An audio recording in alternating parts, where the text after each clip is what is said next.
नाटक अंधेर नगरी। हमने पढ़ा भारतेंदु युग के बारे में। भारतेंदु ने ही अंधेर नगरी लिखा है। ये एक प्रहसन है, हास्य प्रहसन है, जिसमें राजनीतिक और सामाजिक चेतना के बारे में बताया गया है। इसका मूल्यांकन करते सबसे पहले अंधेर नगरी नाटक का मूल्यांकन करेंगे। अंधेर नगरी चौपट राजा पर विचार करने से पहले हमें भारतेंदु के बहुआयामी व्यक्तित्व को ध्यान में रखें तो उनकी सामाजिक राजनीतिक चेतना के साथ नाटक जैसे माध्यम के प्रति उनकी गहरी संलग्नता को, रंगमंचीय उपकरण में उनके विवेक को ठीक ठीक समझ सकते हैं। अगर हमें भारतेंदु के बारे में पता होगा तो हम उनकी सारी चीज़ों को, उनकी क्वालिटीज़ को समझ पाएंगे। भारतेंदु लेखक भी थे, अभिनेता भी, मतलब वो रोल प्ले भी करते थे, लिखते भी थे और रोल प्ले भी करते थे, और वो निर्देशक भी थे, डायरेक्टर भी खुद ही थे, रंगमंडल के संचालक और संगठनकर्ता भी थे। 1868 में ही जानकी मंगल नाटक जो बनारस थिएटर की प्रस्तुति है उसमें अभिनय कर चुके थे। नील देवी और सत्य हरिश्चंद्र नाटकों में भी उन्होंने क्रमशः पागल और हरिश्चंद्र की भूमिकाएं करके अभिनय क्षमता का प्रमाण दिया था। मतलब नील देवी में उन्होंने पागल का अभिनय किया था और सत्य हरिश्चंद्र के अंदर उन्होंने हरिश्चंद्र की भूमिका निभाई थी। अंधेर नगरी जैसे नाटक केवल विचारधारा से ही संभव नहीं होते, रूप या शिल्प की विशेष समझ के परिणाम होते हैं। भारतेंदु ने नाटक को एक विशेष अर्थ में खेल कहा है और माना है कि जहां संगीत का आधार पुष्ट होगा वही नाटक अधिक विकसित होगा। मतलब नाटक के अंदर संगीत का होना बहुत जरूरी है ताकि लोगों को अट्रैक्ट कर सके, अपनी तरफ खींच सके। अंधेर नगरी प्रहसन भारतेंदु ने बनारस के नेशनल थिएटर के लिए एक दिन में 1881 में लिखा था। उन्होंने पूरा नाटक एक दिन में लिखा था, जो काशी के दशाश्वमेध घाट पर उसी दिन अभिनीत भी हुआ। जिस दिन उन्होंने नाटक लिया उसी दिन उस पे उसका अभिनय भी हुआ। उस संस्था के संरक्षक स्वयं भारतेंदु ने यह भी कहा जाता है कि बिहार प्रांत के किसी अन्यायी जमींदार को सुधारने या राह पर लाने के लिए भारतेंदु ये नाटक लिखा था। एक जमींदार को सुधारने के लिए, उस पर व्यंग्य करने के लिए नाटक लिखा गया था। अपने निबंध नाटक में भी भारतेंदु ने प्रहसन को हास्य रस का मुख्य खेल कहा है। मतलब प्रहसन जो है हास्य रस का मुख्य खेल ही है, जिसका नायक राजा या धनी या ब्राह्मण या कोई धूर्त हो सकता है। भरत ने अपने नाट्य शास्त्र में किसी पाखंडी नायक और नीच व्यक्तियों के बीच के परिहास को प्रहसन का आधार माना है। उनके अनुसार प्रहसन में भाषा और कथानक का विधान ऐसे ही चरित्रों को यथार्थ जीवन के अनुरूप किया जाना चाहिए। ऐसा प्रहसन उनकी दृष्टि में शुद्ध प्रहसन होगा। दूसरे भेद संकीर्ण प्रहसन के उनके अनुसार सामान्य जनता में प्रचलित दुराचरण और दंभ पाखंड का प्रदर्शन किया जाता है। अनेक विचारकों ने प्रहसन को एक अंकीय बताया। प्रहसन के 3 प्रकार बताने वाले शुद्ध प्रहसन के अतिरिक्त विकृत और संकर प्रहसन को भी परिभाषित करते हैं। मतलब जो प्रहसन वो 3 प्रकार के होते हैं, ठीक है। विकृत प्रहसन में तपस्वी सरीखे कब व्यक्ति कामुक या ऐसे ही विकृत रूपों में आकर दर्शकों का मनोरंजन करते हैं। जो विकृत प्रहसन है उसके अंदर क्या होता है, एक तपस्वी व्यक्ति है, उसका व्यक्तित्व अचानक से कामुक हो जाता है और लोगों को मनोरंजन करने का आधार बनता है। संकर में धूर्त नायक और नायिका का हास परिहास ही प्रधान तत्व माना जाता है। धूर्त मतलब चालाक, ठीक है। कॉमेडी की पाश्चात्य परिभाषाओं में भी उसे एक तरह से विनोदपूर्ण क्रिया कहा गया है, जिसका शैक्षणिक उद्देश्य हो सकता है, अर्थात जिसके पीछे एक तरह की न्याय भावना हो सकती है। विनोद का पूट लिए हुए अंधेर नगरी को भारतेंदु का सर्वाधिक लोकप्रिय कार्य प्रधान प्रहसन कहा गया है, जिसका मूल प्रतिपाद्य लोभ और भोग से संबद्ध है। लोग लालच में गलत का भी साथ देते हैं, उसमें यही बताया गया है, पर जिसके पीछे अंग्रेजी राज और सामंती विचारधारा के प्रतिवाद की दृष्टि काम कर रही है। भारतेंदु यहाँ अपने समय की सामाजिक सांस्कृतिक चेतना और राजनीतिक पुनर्जागरण के अवरोधक तत्वों को देख पा रहे थे।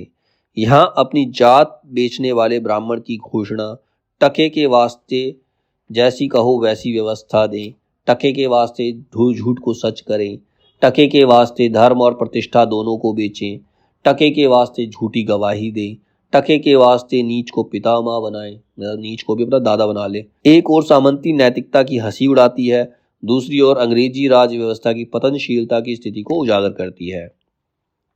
कहना ना होगा कि भारतेंदु की भविष्योन्मुख राजनीतिक दृष्टि भी यहाँ सजग है। वह ये देख पा रहे हैं कि इस निरंकुश राज्य व्यवस्था में अंधाधुन मची है।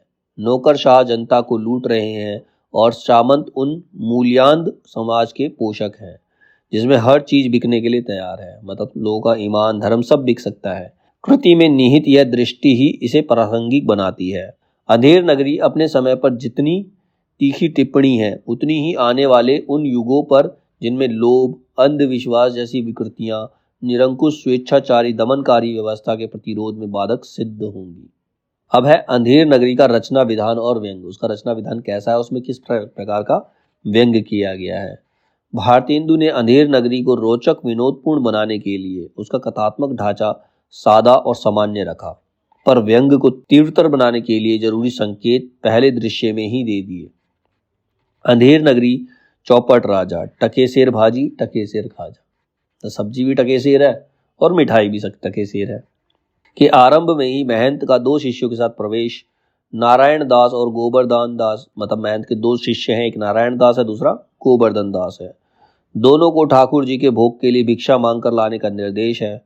एक का ध्यान सुंदर भिक्षा पर है, दूसरे का खास मालदार लोगों पर महंत की ओर से सतर्क किया गया है। बहुत लोभ मत करना, क्योंकि लोभ पाप का मूल है। मतलब उनके गुरु ने कहा है ज्यादा लालच नहीं करना, लालच की वजह से पाप होता है और लोभ से मान जाता है, मतलब अपनी इज्जत चली जाती है। लोभ की ओर जाने का अर्थ है नर्क की ओर जाना। दूसरा दृश्य बाजार का है, जो लोभ के लिए सीधा उद्दीपन है।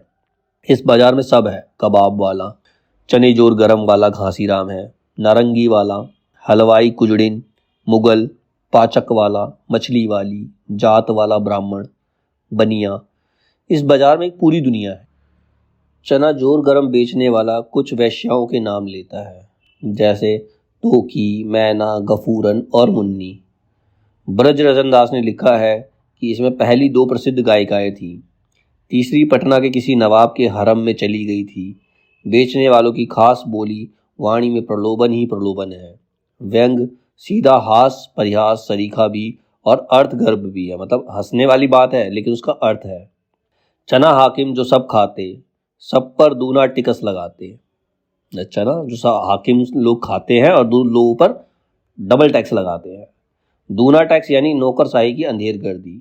नारंगी वाली की बेलों में आचार्यों को कभी अश्लीलता दिखती है, कभी ग्राम्यत्व दोष। ऐसे आरोप वर्जनाशील आत्मविकृति के उदाहरण हैं। अन्यथा इतना याद दिलाना ही काफ़ी है कि यह हाट बाजार की भाषा है, जहाँ चीज़ें बेची और खरीदी जाती हैं। विज्ञापनों की भाषा के बारे में क्या अलग से कहना जरूरी है। नारंगी वाली के स्वभाव में वही जिंदा दिली है जो हलवाई में, कुजड़िन में। नारंगी ले नारंगी, सिलहट की नारंगी, बुटवल की नारंगी, राम बाग की नारंगी, आनंद बाग की नारंगी, मतलब एक तरह से एडवर्टाइजमेंट है। भाई नींबू से नारंगी, मैं तो पिया के रंग नारंगी। उधर आगे मछली वाली की भाषा में उन्नति ही मुक्ति है। वैसा ही खिलंदड़ापन, मछली दे मछली, मछरिया 1 टके की बिकाए, लखा टके के बाला, जोबन गाहक सब ललचाए। मतलब 1 टके में मछली बेच रही है। जातिवाद पर व्यंग, आपसी फूट पर व्यंग, अंग्रेजी राज पर व्यंग, भ्रष्टाचार पर व्यंग, शोषण के दुष्चक्र पर व्यंग, झूठी कुलीनता मर्यादा पर व्यंग, पुलिस व्यवस्था पर व्यंग। विज्ञापन की भाषा दूर तक अपना व्यंग्यार्थ फेंकती है। ऐसी जाति हलवाई जिसके 36 कोम है भाई, जैसे कलकत्ते के विल्सन मंदिर के भीतरी, वैसे अंधेर नगरी के हम। सब सामान ताजा, खाजा ले खाजा, टके शेर खाजा, मतलब मिठाई भी टके शेर है। यहाँ टके शेर ही सारे व्यंग का बीज सूत्र है, क्योंकि इस बाजार में सब चीज टके शेर बिकती है। कुजड़ी आवाज लगाती है, जैसे काजी वैसे पाजी, रैयत राजी टके शेर भाजी। वो सब्जी बेच रही है तो टके शेर भाजी है। ले हिंदुस्तान का मेवा फूट और बैर, यह है भारतेंदु का व्यंग, जो अचानक सामान्य से विशेष हो उठता है। पाचक वाले का अर्थात चूरन वाले का व्यंग सबसे अधिक प्रखर है। अंग्रेजी राजतंत्र के प्रति सबसे अधिक उग्र और आक्रामक। हिंदू चूरन इसका नाम, विलायत पूरन इसका काम। चूरन सबसे हिंद में आया, इसका धन बल सभी घटाया। चूरन चला दाल की मंडी, इसको खाएगी सब रंडी। चूरन अमले सब जो खावे, दूनी रिश्वत तुरंत पचावे। मतलब जो चूरन खाएगा रिश्वत खाई हुई पच जाएगी। जो रिश्वत खाते हैं वो चूरन खा के रिश्वत को पचा सकते हैं। चूरन साहिब लोग जो खाता, सारा हिंद हजम कर जाता। जो हमारा चूरन खाता पूरे हिंदुस्तान को भी हजम कर सकता। चूरन पुलिस वाले खाते, सब कानून हजम कर जाते। और यह चूरन भी टका शेर बिक रहा है, जैसे मछली टके शेर बिक रही है, जैसे ब्राह्मण की जात टके शेर बिक रही है, वैसे आटा टके सेर बिक रहा है, जैसे चावल, चीनी, घी सब टके सेर है। भारतेंदु का यह व्यंग अन्यत्र भी बार बार प्रकट कर चुके हैं। जैसे भीतर बाहर सब रस चूसे बाहर से, तन मन धन मुँह से, जाहिर बातन में अति तेज, क्यों सखी साजन नहीं अंग्रेज। मतलब ये जो अंग्रेज है ये हमारे साथी नहीं है, ये हमारा भला नहीं चाहते हैं। जात बेचने वाले ब्राह्मण का ये व्यंग यह है, टके सेर के वास्ते ब्राह्मण से धोबी हो जाए, धोबी को ब्राह्मण कर दे। टके के वास्ते झूठ को सच करे, टके के वास्ते ब्राह्मण से मुसलमान, टके के वास्ते हिंदू से क्रिश्चियन, टके के वास्ते धर्म और प्रतिष्ठा दोनों बेचे, टके के वास्ते झूठी गवाही दे, टके के वास्ते पाप को पुण्य माने, टके के वास्ते नीच को पितामह बनाए। वेद, धर्म, कुल, मर्यादा, सच्चाई, बड़ाई सब टके सेर। नगण्य, साधारण, विशिष्ट, असाधारण सब एक ही भाव बिक रहे हैं। वस्तुएं, रूप, यौवन, मूल व्यवस्थाएं, मर्यादाएं सब एक भाव बिक रही हैं। यह है मूल्यांक राजतंत्र और उसके अधीनस्थ समाज का वस्तु चित्र। बाजार क्या है? ढहते गिरते मूल्यों वाली पतनशील व्यवस्था को दिखाने के लिए जैसे आईना है। व्यंग रूप में सारी विकृतियां जैसे एक दूसरे पर अपनी परछाई डालती है। गोवर्धन दास के लिए तो आनंद ही आनंद है। वह हलवाई से चकित होकर पूछता है, क्यों बच्चा, इस नगरी का नाम क्या है? हलवाई का उत्तर, अंधेर नगरी। और राजा का नाम? दूसरा सवाल है।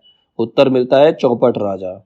इस प्रश्नोत्तर के बहाने पाठक अंतर वस्तु के बीच अभिप्राय को पकड़ लेता है। मतलब अंधेर नगरी, चौपट राजा, वहाँ कोई व्यवस्था ठीक नहीं हो सकती। इस तरह यह सुक्ति या लोकोक्ति जबान पर चढ़ जाती है। अंधेर नगरी, चौपट राजा, टके सेर भाजी, टके सेर खाजा। लोक प्रचलित उक्ति व्यंग्यार्थ को अधिक संप्रेष्य बनाती है, मतलब कम्युनिकेबल। अंधेर नगरी में बाजार का दृश्य ही ऐसा है जो उसके अर्थ को अपनी पूरी संरचना से व्यंग बनाता है। हरकत की भाषा का सवाल अलग से तब उठा जब बोलचाल की भाषा उपलब्ध कराने वाले जीवन विपिन अग्रवाल के शब्दों में झूठा पड़ गया। अंधेर नगरी में मूल भाषा की हरकत की भाषा है। पाठक इस भाषा को सुनते भी हैं और देखते भी हैं। तीसरे दृश्य में महंत को गोवर्धन दास बताता है कि उसने केवल 7 पैसे में इतनी सारी मिठाइयाँ प्राप्त की। यहाँ कहाँ, किस नगरी में संभव हुआ? उत्तर मिलता है, अंधेर नगरी में। जहाँ टके सेर भाजी और टके सेर खाजा। महंत की चेतावनी है कि ऐसी नगरी में रहना उचित नहीं। चेतावनी यहाँ तक, बसिए ऐसे देश नहीं, कनक वृष्टि जो होए, रहियो तो दुख पाइए, प्राण दीजिए रोए। मतलब ऐसे देश में कभी नहीं रहना चाहिए जहाँ सोने की बारिश होती है। वहाँ रहोगे तो दुख पाओगे और कोई अचरज नहीं है कि तुम अपने प्राण भी खो दो। पर गोवर्धन दास इस आनंद को छोड़कर जाने के लिए तैयार नहीं और महंत को एक क्षण भी यहाँ रहना गवारा नहीं। नाटक की चेतावनियाँ अक्सर कथा के आगामी सूत्रों को ध्यान में रखकर दी जाती हैं। अंधेर नगरी भी अपवाद नहीं। महंत को जाते जाते यही कहना है, देख मेरी बात मान, नहीं पीछे पछताएगा। मैं तो जाता हूँ, पर इतना कहे जाता हूँ, कभी संकट पड़े तो हमारा स्मरण करना। दूसरे दृश्य में बाजार का व्यंग है। तीसरे में समृद्धि के विरुद्ध चेतावनी, क्योंकि वहीं प्रलोभनों को जन्म देती है, वहीं से लालच उत्पन्न होता है। प्रलोभन विकृतियों को उकसाते हैं, प्रलोभन की वजह से बुराइयां जन्म लेती है। यहीं से पतन का सिलसिला शुरू हो जाता है, जिससे फिर छुटकारा पाना संभव नहीं।